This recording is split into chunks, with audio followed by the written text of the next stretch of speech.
드리는 이유는 의미가 있기 때문에 제가 말씀드리는 거고요.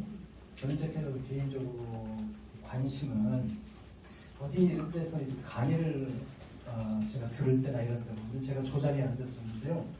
꼭 어떤 코나를 보는 습관이 있어요. 코나 구석을 봤는데 거기 쌀 봉투가 있는데 고시히카리라는 이렇게 있었고요. 그 다음에 가장 그 자극적인 단어를 머리에 기억을 합니다. 그래서 오늘 여기에서 사진을 찍다가 회장님이 저쪽에 가서 빨리 옮겨라 그래서 그 빨리라는 단어를 지금 머릿속에 두 개가 들어가 있어요. 고시히카리와 빨리. 그래서 이 빨리라는 말은요, 사실은 제가 전에 이제 여러 외국 사람들을 상대하는 일을 했었는데 그 외국 사람들이 야, 니네는 어떻게 선진국으로 간다면서 골목골목 그냥 오토바이가 다니고 성질이 그렇게 급하고 아마 땅은 좁고 사람은 많아서 그러겠지 그렇게 이야기를 하더라고요. 근데 그 사람이 그 말을 했을 때 저는 그 빨리라는 말을 여러모로 생각을 해봤습니다. 그래서 생각을 해봤더니 그 빨리가 우리나라 컨트리 코드도 82예요. 그러니까 82죠. 한국에서 나올 때 그리고 일본 사람들이 가장 좋아하는 숫자는 81입니다. 그래서 그들은 81로 가고 중국 사람들이 아까 중국 공부하시는 분 계신다고 했는데 저도 이제 중국어를 오래 공부를 했으면 그 중국 사람들이 좋아하는 숫자는 86입니다. 그래서 대부분의 그 숫자에 그 모든 것들이 디코딩이 돼 있다. 저는 그렇게 느껴요. 그래서 아까 회장님이 역시 한국 분들은 연세가 있으셔도 많은 것을 좋아하시는구나. 이게 한국의 발전에 어떤 그 모티브가 되지 않을까 생각이 되고요. 그 다음에 그 고시히카리는 제가 이제 쌀봉투가 이제 경기미인데요. 그 경기미 중에서 이천쌀하고 강화도 쌀을 알아줍니다. 강화도 쌀은 강화군 길상면에서 만든 쌀을 알아줘요. 거기에 이제 그 면장 이름이 반근식인데 반근식 도장을 꽉 찍은 거를 제일 알아줍니다. 그래서 한 10,000원 정도 더 비싸요. 자, 그러면 강화도는 어떤 땅인가? 강화도라는 땅은 철새가 많이 날라옵니다. 철새가 오는 땅은 새들은 그 일시에 올라갈 때 전부 배변을 해요. 동시에. 그렇기 때문에 그건 자연 비료가 되는 겁니다. 그래서 철새가 많이 나오는 흑룡강성의 흑룡강성이나 일본의 고시히카리가 나오는 그 나가노현, 니가다현에서는 좋은 청주가 나오죠. 그래서 제 고향도 금강, 안경강, 그 동진강이 50km 밴드 내에 3개의 강이 흐르고 있기 때문에 거기에 철새가 참 많이 있었습니다. 그런데 이 질소 비료하고 화학 비료를 많이 쓰다 보니까 거기 토양이 오염이 돼가지고 새들의 껍질이 물러져가지고 아까 스님께도 잠시 대화를 나눴습니다만 이 새가 부화를 할 때 알이 깨져버려요. 그래서 더 이상 새들이 많지 않아요. 참으로 제가 안타까운 마음을 가지고 그래서 그거에 대해서 옛 추억을 살리기 위해서 이번에 조선생이라는 새들의 이야기를 제가 다음 달에 이제 3월 말에 나오고요. 그 다음에 이제 고속도로를 다니다 보면 이제 옛날에는 하루 사다리들이 유리창이 많이 늘어붙었는데 이제는 더 이상 늘어붙이지 않아요. 그래서 그거가 참 안타깝고 처음에는 이제 깨끗하다고 사람들이 좋아했는데 그러지도 않고 그리고 저희 어릴 때 보면 이제 둥그라고 했죠. 풍뎅이를 목을 이렇게 비틀어 가지고 놀기도 하고 그냥 그 여름에는 매미 소리도 참 많았고 그 다음에 그 가을이 되면은 반딧불도 있었고 그 다음에 메뚜기도 잡아가지고 볶아먹기도 하고 그런 추억들이 하나도 없었거든요. 지금 시골에 가면은 농사마저도 우즈벡 노동자들이 지어주고 있습니다. 참 놀라운 일이에요. 지금 현재 우리나라에 그 이주 외국인들이 한 300만에서 400만 정도 되는데 비공식적으로 400만이 될지 모르겠습니다. 이삿짐은 몽고 인구의 한 1%에서 1.5% 되는 분들이 한 2만 정도가 이삿짐 센터에 일을 하고 그 다음에 올해 여기 서울 시내에서 자리를 잡은 조선족들은 서울 시내에서 식당에 자리를 잡고 있습니다. 한국말이 서툴고 유교 문화권인 베트남 근로자들은 경기도 주변에서 노동을 하고요. 추운 것이 싫은 그 태국의 아가씨들은 해남에서 고래지 채소에 배추를 다듬고 있습니다. 그리고 참을성이 많은 네팔이나 스리랑카의 근로자들은 4호선을 타고 안산에서 모딩 컴퍼니에서 주물 공장에서 일을 하는데 그 숫자가 자그마치 30만. 제가 그분들을 다 인터뷰를 했어요. 무엇이 애로인지, 어떤 걱정을 가지고 있는지. 지금은 충도, 조도, 그 다음에 인간도 생사위기에 빠져 있다. 저는 그렇게 생각을 해요. 살기는 좋아지고 명이 길어졌다고 얘기할 수 있죠. 과연 그럴까요? 그게 이제 제가 오늘 이야기해드릴 서두인데요. 우리가 보통 우리 살아있는 것들의 최대한 그 이슈는 뭐냐면 생사의 문제입니다. 생을 길게 하고 사회 순간을 가급적 좀 뒤로 미루는 것. 그러나 사회 순간은 반드시 우리는 맞이하고 말아요. 그 사자를 보면 어느 날 일자가 딱 쓰고 밤에 저녁 때 비수처럼 찾아올 거다. 딱 그렇게 써져 있어요. 그게 죽을 사자입니다. 반면 생자는 사람 인변에 산생자로 딱 써져가지고 어떠한 피리어드의 개념으로 되어 있고 어느 기간을 말하고 있어요.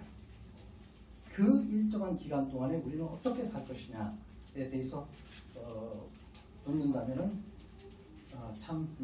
우리가 흔히 불교식으로 얘기하는 이고특락, 고통을 벗어나서 나를 찾는 그런 거가 있죠. 제가 수년 전에 카자흐스탄에 갔을 때 그 까레이스키 그러니까 그 고려인이죠. 고려인 그 아줌마를 만나가지고 한국말을 기억하는 게 있냐 그랬더니 할아버지 아버지한테 들었던 말인데 자기가 말하는 게 아이고 죽겠네.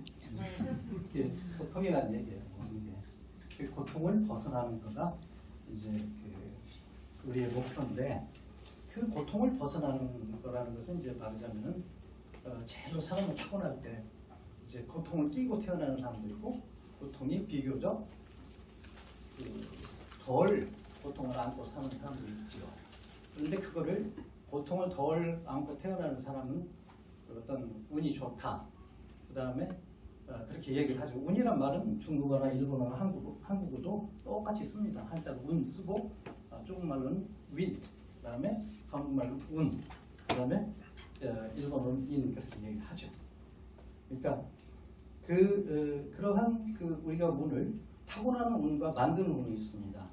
이거는 이제 제가 수년 전에 이제 10년 전에 책에서 쓴 생존과 자존이라는 그 책에서 쓴 이야기인데요. 만드는 운을 어떻게 우리가 만들 거냐 이거에 관해서 오늘 제가 이야기하고자 합니다. 저는 어떤 것을 보고서 저게 왜 저럴까 이렇게 해서 그 운에 대해서 관심을 가졌을 때 제가 이제 운이라는 거가 어떤 사람한테 운이 올까. 그런데 제가 봤을 때 제가 회사에 다녔었던데 제 보스가 있는데 그 사람이 제가 아닌 다른 직원을 높이 평가하는 경향이 있었어요. 그래서 저는 이게 좀 이상하다. 이게 요즘 말로는 불공평하다. 정의롭지 않다 이렇게 생각을 한 거예요. 그런데 보니까 저와 그 친구가 평가를 받는 친구의 차이점이 뭐였냐면 그 친구는 제 보스한테 굉장히 편리하고 만만한 존재였어요. 그러니까 일본어로 말하자면 벤리나히도 편안한 존재였고 저는 거꾸로운 존재였던 겁니다. 능력은 있을지 몰라도 거꾸로운 존재. 사람들은 그걸 싫어한다. 그래서 저는 지게 존재였고 그 친구는 고개 존재였죠. 고기라고 하는 것은 휘어진 걸 고기라고도 하지만 이렇게 소프트한 것도 고기라고 합니다. 제가 그 사실을 알고 우연히도 그냥 그 친구가 제 보스의 전기세라든가 옛날 지로 용지를 갖다 은행에서 내주고 댕기고 그런 거 다 해요. 근데 좀 이상하다 했는데 제가 그때 틀렸다 맞았다를 떠나가지고 나는 지게 존재였고 그는 고개 존재였다. 그 후 얼마 있다가 삼동성의 공자의 탄생기를 제가 갈 기회가 있었습니다. 그런데 그때 딱 보니까 공자의 탄생기에 그 동네 이름이 곡부예요. 곡부. 공자는 쉬프. 이 곡을 중요시했던 겁니다. 공자가 곡을 중요시하게 됐을 때에는 공자는 그 당시에 그 아버지는 숙향월이었어요. 60대 후반의 노인이었는데 누군가가 그렇게 이야기를 합니다. 당신이 어디 가서 아주 젊은 여자하고 산다면 명이 한 3, 4년 늘어날 거예요. 그래서 그 동네에서 다 이렇게 하다 보니까 어느 점쟁이의 딸이 그 엄마의 강권에 의해서 공자의 아버지 숙향월과 결혼을 하게 됩니다. 그 결혼을 해서 낳은 아들이 공자였어요. 공자였는데 그 공자가 얼마 있다가 과연 아버지는 그 예언대로 돌아가십니다. 공자가 남은 거는 그 자기 엄마와 자기와 그 다음에 의붓 형제들이 배다른 형제들이 막 집안에 꾸물꾸물하죠. 그 사이에서 자기가 어떻게 생존을 해나가느냐. 다시 말해서 요즘 유행하는 말로 어떻게 서스테이너빌리티를 갖추느냐. 이거는 굉장히 중요하고 생존에 관한 문제죠. 그래서 보니까 어느 그 자기의 배다른 누나가 자기를 어떤 때는 막 심하게 하기도 하고 막 부지땡이로 때리기도 하고 어떤 때는 막 그러더라고요. 그래서 공자는 깊이 생각을 합니다. 아, 저 여인이 딱 이때가 되면 성과를 한 달에 한 번씩 부리는구나. 그래서 공자는 7이라는 숫자를 생각합니다. 제가 곡부에 가서 어느 문에 대문이 있는데 그 문을 아주머니들이 이 꼬맹이 딸을 데리고 막 이렇게 거기를 통과를 시켜요. 얘도. 그래서 제가 질문을 했습니다. 그 꼬맹이한테 너 왜 몇 살이야? 이렇게 찐년도가 딱 물어보니까 다 동시에 7살이라고 하더라고요. 그래서 공자는 그때 공자는 그 7이라는 숫자에 집중을 합니다. 그리고서 7살이 가지고 있는 7의 숫자에 의미를 두고 7살이 되면은 남자애는 남자애라는 사실을 알고 여자애는 자기가 여자애라는 걸 알죠. 그래서 남녀 7세 부동석이라는 사실을 깨우치게 됩니다. 7 더하기 7 하면 14살이죠. 그러면 여자애는 초경을 합니다. 그리고 7이 3번 보태지면 21이 되죠. 그럼 다 큰 거죠. fully grown-up 되는 거죠. 그리고 7 곱하기 7은 49. 해경기가 메노포스가 오는 겁니다. 공자는 그걸 일찍이 파악해버렸어요. 그래서 그렇게 말하지 말고 이렇게 부드럽게 하는 거에 대해서 계속 강조를 합니다. 공자는. 그게 공자의 주장이었어요. 이어서 공자는 또 한 가지 사실을 발견합니다. 남자애들은 좀 늦게 되더라. 그래서 8살이 돼야 지가 무엇이 되는지 알고 그렇게 한다는 거죠. 그래서 8살에 8살을 보태면 16살이 되죠. 그러고 나면 이제 몽정을 하는 거예요. 그리고 38은 24세가 되면 완전히 이제 성인으로서 남자로서의 사고 능력이 갖춰집니다. 그리고 남자가 완전히 그 안드로포스라고 하는데 정액이 디플리션이 되는 떨어져 버리는 시점이 88, 64, 64세예요. 공자는 일찍이 2500년, 2600년 전에 그 사실을 깨우쳤어요. 그리고 나서 거기에 대해서 부드러움을 가르치는 겁니다. 자, 이제 제가 이야기를 하시는 거는 제가 드리고자 하는 거는 소통이라는 건 결국은 부드러움이라는 사실. 그러니까 상대방과 자기와의 어떤 튜닝이 돼야 돼요. 그걸 소위 비장과 위장을 맞춘다고 해서 비율을 맞춘다고 합니다. 그래 놓고 이야기를 시작을 해야 돼요. 그래서 요즘 한때 그런 이야기가 있었습니다만은 어떻게 사람과 커뮤니케이션을 하는가. 라틴어로 커뮤니케이션이란 말은 커뮤나레라고 하는데 서로가 서로를 받아들여요. 그러면은 커뮤니케이션이라는 것은 우리가 흔히 하는 말로 그 전에 그 사람이 참 얼마나 배고프냐 이렇게 좀 돈이라도 주고 그래라 그런 것은 말하자면은 심퍼티라고 합니다. 동정. 그러니까 그 사람이 다리가 저르니까 휠체어를 밀어줘. 동정. 그런데 휠체어를 한 대 들어갖고 와서 이렇게 휠체어를 같이 앉아가지고 이야기하는 거는 감정이입, 즉 엠파티라고 했어요. 그래서 그 엠파테릭 커뮤니케이션이 오늘의 제가 이야기하는 처음이고 이것이 마지막이고 저는 오늘 이야기가 여기서 멈춰도 되고 또 조금 더 해도 상관은 없습니다. 그런데 우리가 커뮤니케이션을 하게 되는 그런 장이 어디냐 하면은 보통은 직장과 그 다음에가 이제 가정이죠. 이 두 군데를 큰 무대로 해서 하다가 이제 은퇴를 하게 되면은 직장이 줄고 그 다음에 이제 친구 집단이 되는 하나의 커뮤니티가 생기는 거죠. 거기에서 우리는 이 여러 가지 그 커뮤니케이션을 하는데 진정한 커뮤니케이션에는 그 커뮤니케이션의 그 높낮이가 있어요. 격이. 제1번이 대화입니다. 대화. 엠파티가 들어가 있는 이야기들. 그러면 엠파티가 있는 것은 아까 필체의 이야기를 했습니다만 또는 뭐 흔히 우산을 받쳐주지 말고 같이 비를 맞아라 이런 얘기도 있죠. 그런데 이제 우리가 흔히 하는 말로 생활 중에 이런 게 있더라고요.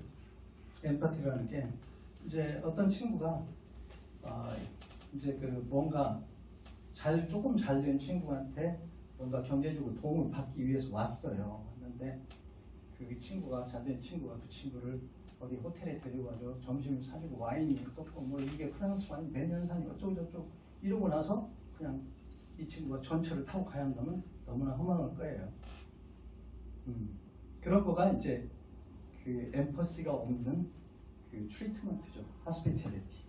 그래서 우리가 거기에 사람과의 그 소통에 있어서는 반드시 엠파티, 연민이 들어가야 된다. 연민을 할 때에는 곡적인 배려와 관찰이 있어야 된다. 저분이 왜 왔을까? 옛날에 시골에서는 이제 그먼 친척이 오면은 이렇게 밥 먹었냐고 물어봐요. 근데 옛날 어른들이 꼭 3번을 물어보라고 했거든요. 밥 먹었냐? 그러면 이제 밥 먹었다 해요. 2번째 먹었냐? 그러면 아까 조금 먹었는데.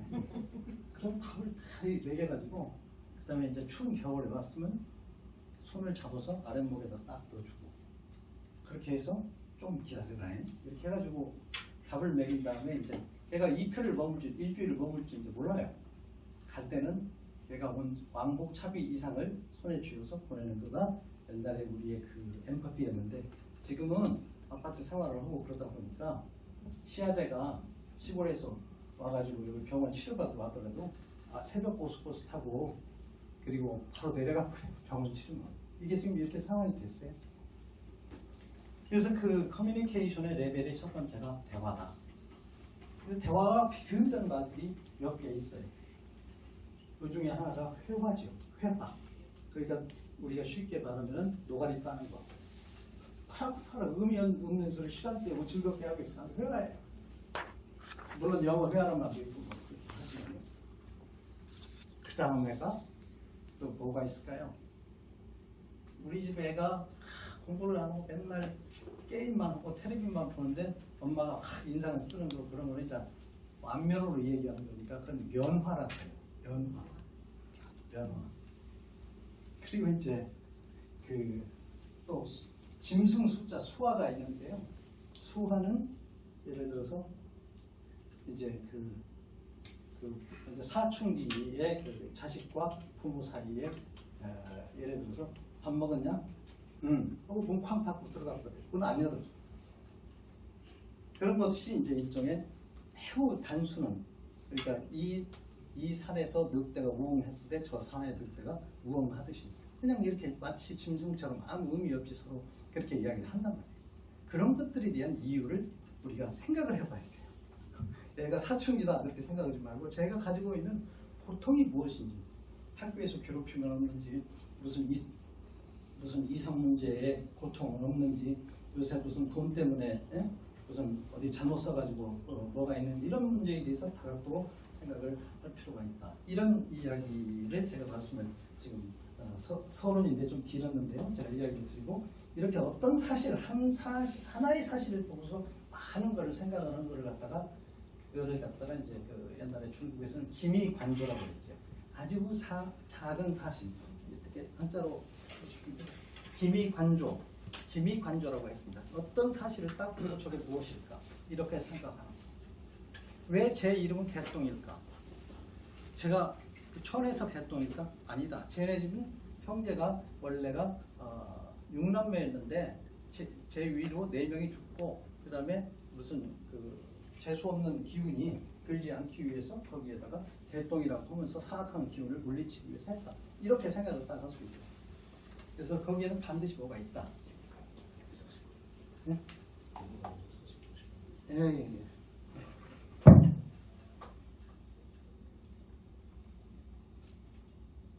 이걸로 쓰니까 제가 좀 잘 쓰겠네.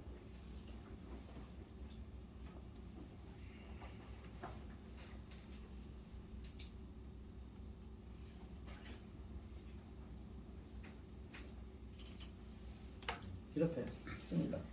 예.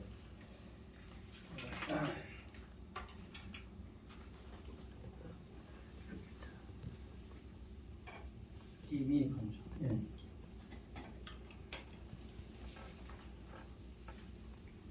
그래서 이제 우리가 운이라는 말에 대해서 이제 다시 한번 생각을 해봐야 되겠는데요. 그 운이라고 하는 단어가 어떻게 써져 있나요? 군이할 때 군자가 있고 그 밑에 이제 소위 천천히 데려오고 갈 작자. 예, 같이 이렇게 돼 있죠. 그래서 무슨 말이냐면은 군이라는 말은 그룹을 말합니다. 그룹. 그러니까 군대도 그룹이지만 자기가 속해 있는 집단을 군이라고 해요. 밑에는 이렇게 우리 흔히 말하는 책받침을 이렇게 천천히 데리고 갈 차기라고도 하는데 그거를 쓰는 이유는 뭐냐면은 자기 그룹 집단에서 조금 이렇게 템포가 느리거나 뭔가 부족한 사람을 챙겨가지고 다닌다 그런 뜻이에요. 그래서 그룹의 리더가 되기 위해서는 그 중에서 똑똑한 사람들만 데리고 가는 게 아니라 거기서 조금 이렇게 뒤떨어지는 사람들을 챙기는 사람이 리더가 되거든요. 예, 그거를 가리켜서 그런 사람에게 운이 온다라고 옛 선지자들은 그렇게 본 거예요. 그래서 take care of people around you. 당신의 주변에 있는 사람들을 take care of 할 때 그 사람한테 운이 온다. That brings you a fortune. 그렇게 하는 사람한테 운이 온다. 그래서 운이라는 것은 어떻게 보면은 운이 뭐라고 생각하세요? 아까 운에 대해서 관심 있으셔서. 그러니까 내가 뭔가를 이루려고 하는데 하늘도 나의 이루고자 하는 거를 함께 기뻐해주고 도와주는 것 같아. 예, 그 하늘이 누구냐면 people around you예요. 당신 주변에 있는 사람들이 하늘인 거예요. 예, 그래서 그 사람들이 처음에 정보를 줘요. 야, 그 병원 가지 말고 이 병원 가. 여기가 좋아. 라든가 굳이 이 무슨 투자라는 것을 얘기한다면 그것보다는 이거다. 이렇게 어떤 그 사고의 기회를 준다라고 볼 수 있죠. 그래서 이 신이 하늘에서 무슨 보따리로 해가지고 자기 머리 위에다 퍽 떨어뜨리는 게 아니라 through the people around you. 이거에 의해서 운이 온다. 이렇게 그 운의 소위 그 운의 그 어원이 그렇게 되어 있습니다. 그래서 이제 이렇게 어떤 글자를 보고서 그 원인과 이유와 근원을 밝혀내는 것을 갖다가 에티몰로지라고 합니다. 그래서 서양에도 그런 것들이 많고 이제 우리 특히 한자는 그 일종의 형상어이기 때문에 시멘틱은 형상어이기 때문에 그런 것들이 글자 자체로 써진 대로 힌트를 줘버려요. 그래서 그런 부분에서 이제 제가 관심이 많아서 그거에 대해서 이제 공부를 하고 사고를 하다 보니까 이렇게 이것저것 좀 얘기를 했죠. 새 얘기도 하고 본래 이야기도 하고.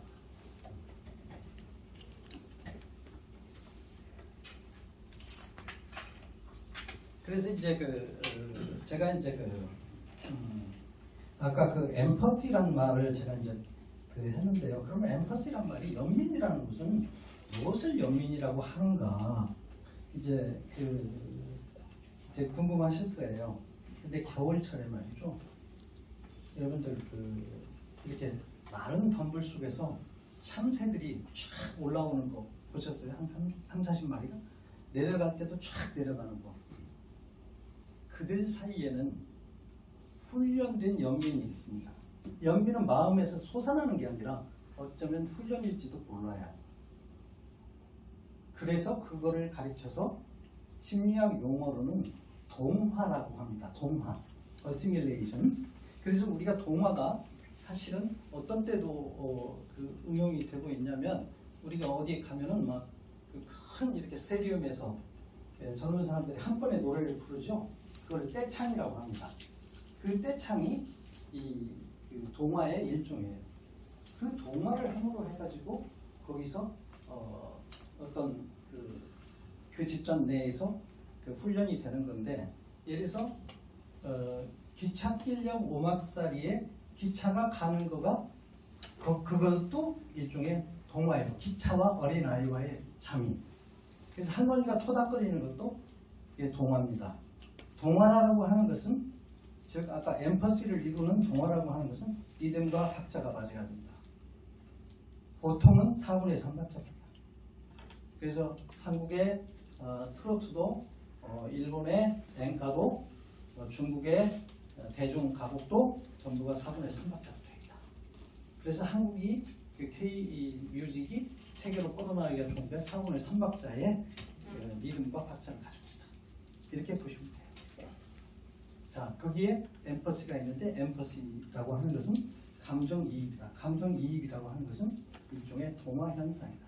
동화 현상이라는 것은 리듬과 박자가 맞아야 된다. 그렇게 되면 그것이 울림과 확산을 가져올 수 있다. 이렇게 보시면 됩니다.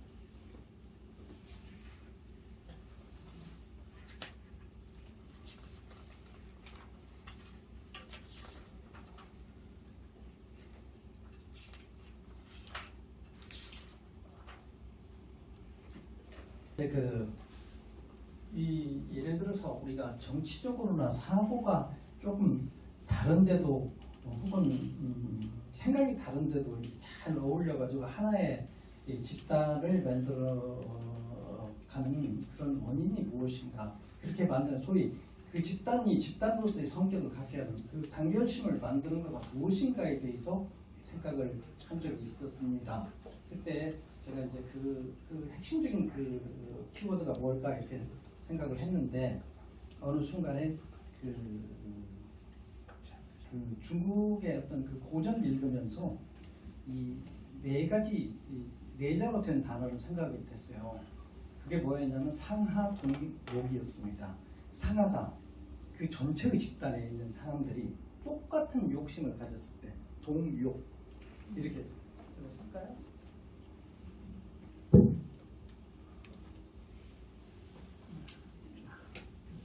서로가 똑같은 욕심, 똑같은 목표를 갖다 보면은 그게 자질구레하게 그 자기의 생각이라든가 이런 거를 야, 됐어, 내 생각보다는 저게 크고 좋잖아. 그리고 욕심이 갖춰야 된다. 상하 동력을 갖기 위해서는 그 집단 내에 온기가 흘러야 된다. 그 온기라는 것은 다시 말하면 엠퍼시다. 이렇게 얘기를 했어요. 그 엠퍼시를 옛날 중국 사람들은 그거를 어떻게 엠퍼시를 훈련을 하느냐, 2500년 전 사람들은 그거를 예와 온 훈련을 시켜라, 그렇게 얘기를 했어요. 예와 온.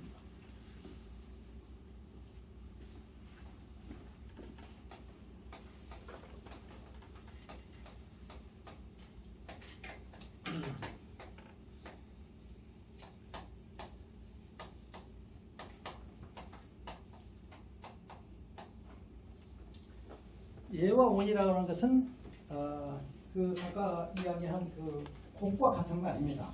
아까 그 구부러진 곡, 그 다음에 커브한 곡, 그 다음에 소프트한 곡이죠. 그 예라고 하는 것은, 예는 이렇게 글자가 되어 있습니다.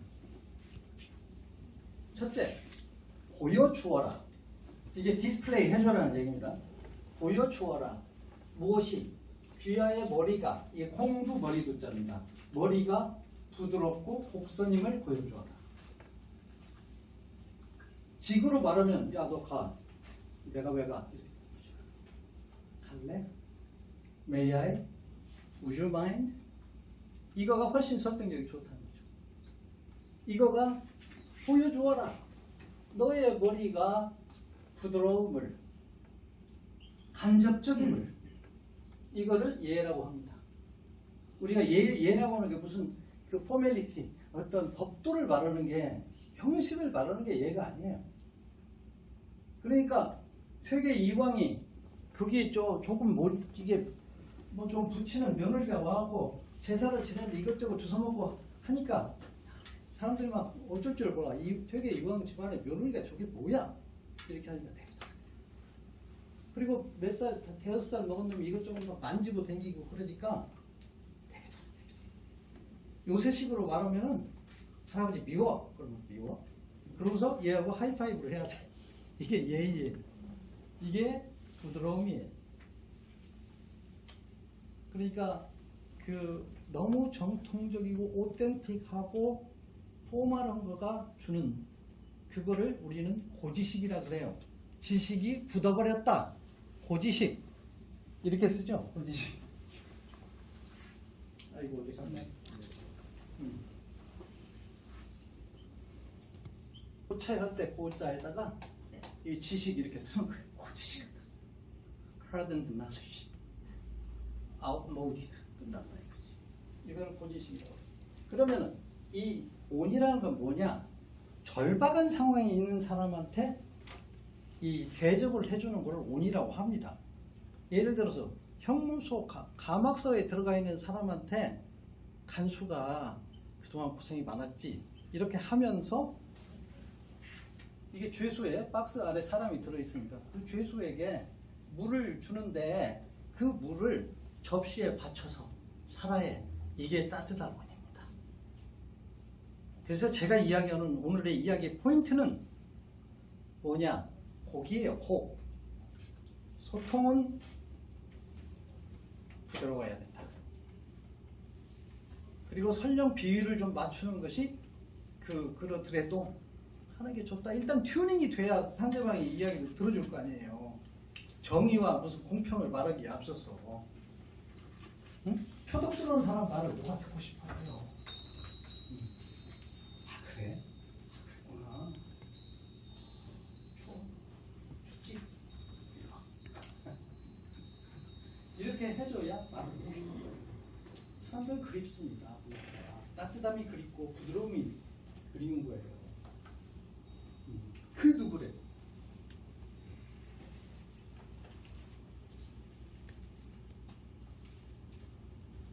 그래서 저희 이제 집에서도 하면서 제 딸이 저한테 아빠는 그렇게 어디 가서 인정을 받고 싶어가지고 그렇게 다니고 싶어? 이렇게 얘기했는데 저의 핵심을 찌는 거예요. 사람은 누구나 인정을 받고 싶어요. 그 인정을 해주기 위해서 그 사람이 현재 어떤 처지에 있는가? 피지컬리, 신체적으로, 물리적으로, 현재 환경적으로 어떤 처지, 돈이 궁한지, 다리가 아픈지, 가정 불화가 있어서 찾아온 건지, 거기서 그냥 자기가 돈 30만 원이 궁해서 왔는데 거기다가 호텔에 가서 밥 사주고 프랑스 와인 사주고 허무한 사람이다. 그냥 10만 원이라도 야 다음에 또 와. 이게 좋다는 거예요. 자, 제가 여기까지